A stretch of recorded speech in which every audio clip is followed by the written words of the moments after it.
pessoal, seja muito bem-vindo a mais um vídeo aqui do canal Landing Page. Meu nome é Ana Titara e hoje é segunda e a gente vai falar um pouco sobre teoria do design aí que vai te ajudar na construção das tuas páginas. E hoje é um assunto muito legal. Semana passada a gente falou sobre psicologia das cores e hoje a gente vai falar sobre tipografia, o que é tipografia, quais são as suas bases, suas categorias e um pouco da psicologia também por trás de alguns arquétipos aí na tipografia.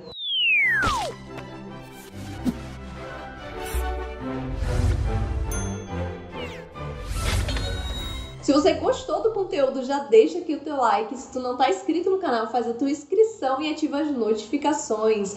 Afinal, o conteúdo é gratuito, o conteúdo é diário e o conteúdo é pra você. Inclusive, se você tem sugestão de temática aí pra gente estar trazendo aqui pro canal, deixa aqui nos comentários do vídeo. Eu sempre observo ali, é muito importante para eu poder entender que tipo de conteúdo você quer ver aqui. E se você ficou com alguma dúvida, deixa aqui nos comentários também do vídeo que eu vou estar respondendo aí pra você. E se você ainda não tá inscrito no melhor construtor de página do Brasil, eu deixei pra você na descrição desse vídeo um cupom chamado LAND10. Com ele você vai ganhar 10% de desconto aí no seu primeiro mês de uso da plataforma. Não perde, hein? Vai lá e faz a tua inscrição. E se você não segue a gente nas redes sociais, já vai lá seguir. O nosso Instagram é @landpage.com.br. Lá a gente sempre tem aberto caixinha pra você tirar as suas dúvidas aí de forma mais direta e ter uma resposta ainda mais rápida. Então, sem mais enrolação, bora pra tela do meu computador onde a gente vai conversar sobre esse assunto tão legal.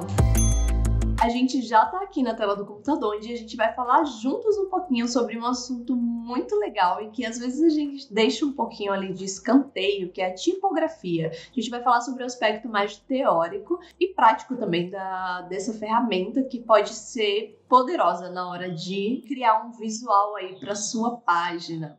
Eu trouxe aqui o significado de tipografia, eu vou olhar um pouquinho aqui para o lateral porque é onde está meu monitor. Tipografia é a arte de compor e imprimir palavras. E também tem um outro significado que pode ser a configuração e arranjo de textos de acordo com a Infopédia. Uma boa tipografia ela é dividida em 3 alfabetos, o alfabeto maiúsculo, o alfabeto minúsculo e o versaletes. O que seria o versalete? Seria um alfabeto que ele é um pouco menor, ou seja, ele tem o tamanho da letra minúscula, porém com a estrutura da letra maiúscula.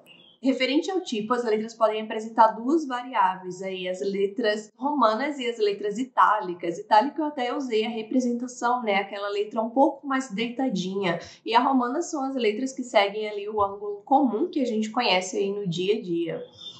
A título de curiosidade, um modo de testar aí uma tipografia que você escolhe é utilizando um pangrama. Mas o que seria um pangrama? Pangramas são frases que contêm todas as letras do alfabeto. Ou seja, é mais fácil de você visualizar aquelas letras daquela tipografia arranjadas em palavras. Trouxe aqui como exemplo um pangrama que diz: grave e cabisbaixo, o filho justo zelava pela querida mãe doente. Uma frase meio estranha, né? Porém, que contém todas as letras do alfabeto. Dentro da tipografia existem algumas proporções que a gente pode observar dentro das letras. Proporções essas que ajudam na hora de combinar aí fontes. É interessante a gente ter uma noção dessas dimensões, que seriam as principais essas. A gente tem a linha de base, que é essa linha aqui que apoia todas as letras da palavra. A gente tem a altura de X, que é a altura aí da maior parte das letras minúsculas. Olha aqui, você vê que do mesmo modo que tem a linha de base aqui embaixo apoiando as letras, também tem essa linha aqui superior que basicamente toca todas as minúsculas, com exceção do F aqui, que tem esse detalhe aqui superior. Então, o que desce abaixo da linha de base a gente chama de descendente. Por exemplo, esse detalhe aqui do G, o detalhezinho do P. E tudo que sobe aqui acima da altura de X a gente chama de ascendente. Por exemplo, esse detalhezinho aqui do F, o pontinho do I, o detalhezinho aqui da parte superior de T. E referente à altura superior das letras maiúsculas é o que a gente chama de linha de caixa alta. Daí que a altura entre a linha de base, que é a linha de baixo de apoio, e a linha de cima aqui das letras minúsculas é o que a gente chama de altura X. Essa altura X é muito interessante quando a gente vai fazer junção de várias tipografias, quando a gente vai escolher aí conjuntos de tipografia para trabalhar junto. É interessante que as junções que a gente faça tenham ali a mesma proporção de altura de X. Eu sei que parece meio confuso aí, né? Tipo, meio matemática X, Y, enfim, muitos números. Mas o que a gente vai se atentar aí no geral? O que a gente já está acostumado? É com o tamanho do corpo, a razão, no caso, essa junção inteira aí de descendente, ascendente, altura de X, é o que forma o corpo da tipografia, é o que forma o corpo da letra, que seria o que a gente conhece como o tamanho da letra. Vamos supor que a gente está utilizando, que essa fonte aqui, essa tipografia, que está escrito o nome tipografia, vamos supor que ele tem o tamanho 100. A gente escolheu ali, essa é a fonte Times, a gente escolheu, vamos supor, o número 100, o tamanho 100. No caso, o corpo dessa tipografia seria 100. O corpo corresponde ao tamanho da tipografia. No próximo aqui eu trouxe alguns estilos que a gente pode aplicar a essa tipografia, que a gente pode identificar na realidade dentro da tipografia. Eu trouxe aqui a tipografia um pouco mais comprimida. O que seria uma tipografia comprimida? Seria essa daqui que é um pouco mais tipo espremidinha, digamos. A condensada já é um pouco ali mais, digamos, tradicional. É o que a gente está acostumado, que não é nem comprimida e nem é expandida, estendida, que já é o próximo ponto. As letras estendidas são aquelas que elas se alongam um pouco mais em relação à condensada e em relação à comprimida, que é um pouquinho mais juntinha. A proporcional é quando não existe nem a expansão, ou seja, a letra nem é estendida nem é comprimida, ela simplesmente segue ali o padrão do alfabeto que foi desenhado, né? Tipo, o padrão que o design que fez essa tipografia estabeleceu. Ela não se adequa a nenhuma outra exigência, ela só, enfim, tá ali arranjada em forma de palavras. E a letra monoespaçada é muito interessante porque é a letra que é utilizada aí dentro da programação, né? Se a gente for prestar atenção, quando a gente está usando o código ali, as letras são monoespaçadas. O que seria uma letra monoespaçada? É quando ela não segue o padrão da letra proporcional. Digamos que ela tem quadrantezinhos para poder se encaixar. Ou seja, todas as letras aqui no monoespaçado, elas ocupam exatamente o mesmo espaço, surpreendentemente. O A vai ocupar o mesmo espaço do D, que vai ocupar o mesmo espaço do A, que vai ocupar o mesmo espaço do C cedilha. É como se existisse uma proporção, um limite para aquelas letrinhas. Se ela fosse um pouco menor, ela vai ter que se adequar, ficar um pouco maior para se adequar à caixinha. E se ela for um pouco maior, ela vai ter que diminuir um pouquinho para se adequar à caixinha. Imagina que cada letra está dentro de uma caixinha e essas caixinhas têm a mesma proporção. Ou seja, são letras que atendem ali a uma proporção e elas não seguem a proporção original, ou seja, ela não é proporcional, ela se adequa ali aos espacinhos, ela é monoespaçada. Outro detalhe que a gente pode se atentar muito dentro da tipografia são os pesos da tipografia, ou seja, a gente pode ter ali um peso mais light, ou seja, uma letra mais magrinha, digamos. O regular, que é o padrão, digamos, da fonte. A gente tem o médio, que ela já vai aqui um pouquinho mais gordinha. A gente tem o semi-bold, que ela já vai mais gordinha ainda. Tem o bold, que é o famoso negrito, né? Tem o black, que ela ainda é um pouco acima do bold, ela é um pouco mais gordinha. E tem o extra bold, que é uma fonte super pesada aí. O extra bold aqui dentro da landing page seria um peso 900, 800, 900. Daí que eu trouxe aqui no próximo slide, uma apresentação que vai ser muito legal aí para tu ter noção de escolha, né, de tipografia. Existem algumas categorias que a gente pode estar encaixando aí as tipografias. E daí que eu trouxe aqui na primeira linha as fontes serifadas, né? O que seria uma fonte serifada? Que a gente vê tanto, né, dentro das ferramentas que a gente utiliza. E tem fonte, a fonte com serifa e sem serifa. Mas o que finalmente é a serifa? Serifa é esse detalhezinho aqui que tem no finalzinho da letra. Percebe que esse daqui não tem e esse daqui tem esse detalhezinho?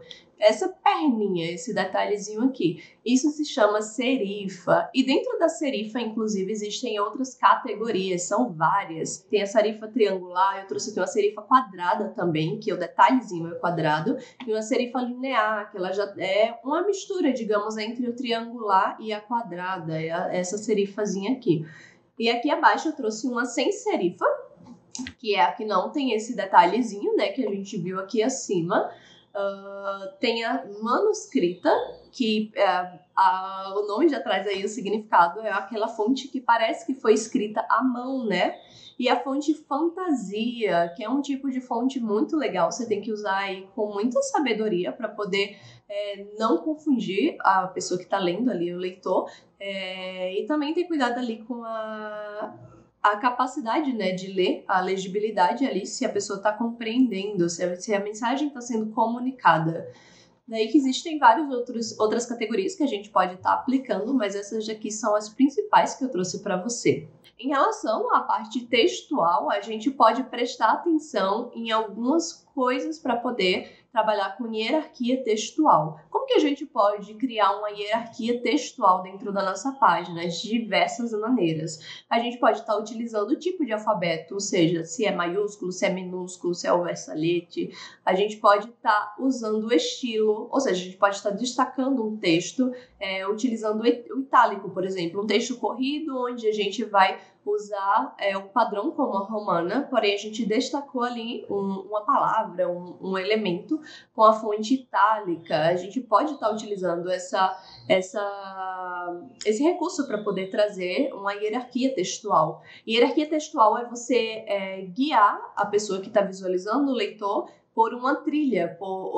Eu primeiro coloquei esse título aqui, eu quero que a pessoa leia o título, depois eu quero que ela leia o subtítulo, depois eu quero que ela vá aqui para o corpo do texto. Então é interessante a gente ter essa noção de que a gente tem que chamar atenção primeiro para determinados pontos, para depois seguir adiante, né? E daí que a gente pode trazer essa hierarquia através da fonte também, da diferenciação de fontes dentro da nossa página, do nosso texto. Também a gente pode trabalhar com o tamanho, é o caso dos títulos, né? Que a gente deixa os títulos maiores. Por que a gente presta atenção primeiro no hierarquia textual? Eu estou usando dois aspectos aqui, na realidade 3 aspectos de diferenciação, que é a fonte diferente dessa daqui, do corpo.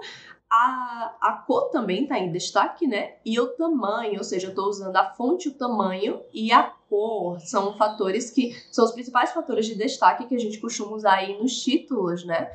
E daí que também tem o peso da fonte, que foi o que a gente discutiu antes. A gente pode mudar o peso da fonte para negrito, por exemplo, dando destaque, ênfase a uma citação, a uma referência, enfim, aquela informação que a gente quer destacar. A cor, como a gente já viu, a gente pode usar também como fator de hierarquia textual. E o espaçamento ou espacejamento, não sei como você conhece, mas também é um fator que a gente pode estar utilizando aí como hierarquia textual, como destaque. Agora eu trouxe alguns arquétipos tipográficos que são muito bacanas você conhecer aí para poder entender, digamos, a psicologia por trás da tipografia, por trás dos arranjos textuais. Por que usar determinado tipo de tipografia na tua produção? Ou por que não usar? É legal a gente entender pelo menos as básicas, né? Para a gente poder ter noção aí de escolha, ter possibilidade de escolha. Eu trouxe aqui os principais. A letra maiúscula. A letra maiúscula, ela traz a ideia de autoridade. E isso é muito bacana, parece que a letra tá gritando contigo, né? Ela traz essa ideia aí de autoridade. Em contrapartida, a minúscula traz essa ideia de igualdade, de que a gente está falando ali de igual para igual. Já a letra em itálica, ou seja, a letra deitadinha ali, ela traz a ideia de proximidade para a pessoa que está lendo, dá a impressão de que foi escrito um pouco mais rápida, né? Escrito um pouco apressado, aí traz a ideia de proximidade. E a letra manuscrita, porém itálica, além dela trazer a proximidade, ela traz essa ideia de humanidade. Parece que foi uma pessoa que escreveu ali rápido, né? Então ela traz essa referência de forma inconsciente, de que é algo mais humano. A letra maiúscula, com o adicional da itálica, da letra deitadinha, ela traz a ideia de velocidade para a tua produção aí.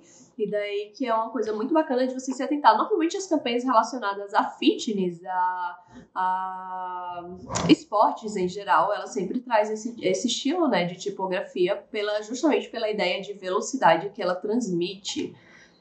As letras arredondadas, ela traz a ideia de algo amigável. Inclusive, é interessante a gente não usar fontes arredondadas em coisas que são que tem que passar uma imagem de seriedade, uma imagem de algo muito sério, muito culto, algo mais rígido, sabe? Não é interessante a gente usar uma fonte redondinha, né?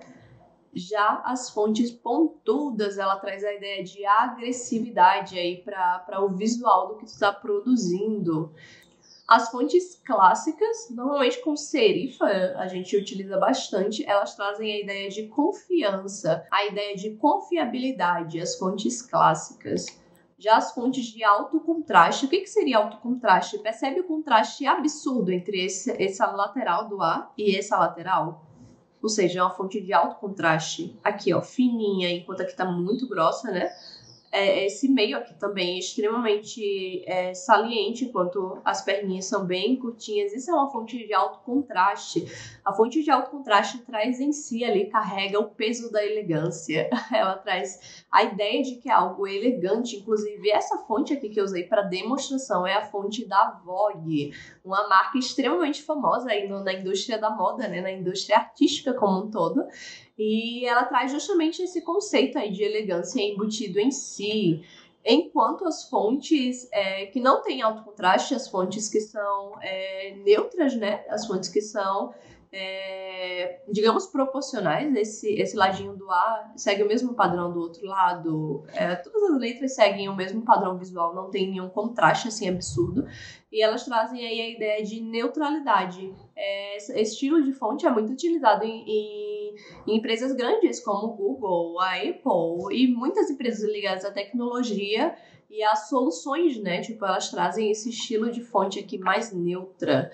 E é uma tendência, na realidade, desse momento, né? A gente tá vendo muitos reprojetos, muitos reposicionamentos de marcas que tinham fontes, tipografias muito mais complexas e que estão trazendo agora no momento essa neutralidade aí na produção visual, né? Está sendo reestruturada de forma mais neutra. A próxima que eu trouxe aqui é uma fonte monoespaçada que traz a ideia de tecnologia e não sei se para mim já é inconsciente, acredito que para você também é inconsciente. Sempre que a gente vê uma fonte monoespaçada, a gente atrela a tecnologia. Lembra que eu falei que as letrinhas tinham que se encaixar num quadradinho? Olha a distorção que é causada aqui no I para poder fazer com que ele ocupe o mesmo espaço que o A. Então, a ideia da monoespaçada é justamente isso. Olha, o I é muito achatado, né? Muito esticado para poder caber no mesmo quadradinho que o E, que o T, que o A. E daí que essa ideia da fonte monoespaçada traz muito esse conceito aí de tecnologia, de precisão. E é muito legal, acho muito bacana a gente usar. E um modo da gente estar utilizando a elegância sem estar utilizando uma fonte de alto contraste ou sem estar usando serifa, é a gente pegar uma fonte que seja mais leve, uma fonte mais neutra, uma fonte mais slim, digamos, e a gente dá um espacejamento grande, um espaçamento grande entre as letras. Isso traz a ideia de leveza, de elegância, mesmo sem a gente ter utilizado a serifa ou uma fonte de alto contraste. É muito interessante a gente entender esses conceitos para que a gente possa ser mais intencional na nossa escolha de fonte, né? Na escolha de fonte aí para a nossa página, para o nosso negócio, para o nosso logo, para a nossa marca. Por mais que a gente às vezes contrate um profissional para poder estar fazendo esse trabalho, é muito interessante a gente entender ali a lógica por trás da coisa, né? Para poder ter mais sentido as nossas escolhas. Gostou desse conteúdo? Se você gostou, não esquece de deixar o seu like. O meu nome é Ana Titara. Foi um enorme prazer estar aqui com você em mais um vídeo do canal Landing Page. Eu aguardo você no próximo vídeo, hein?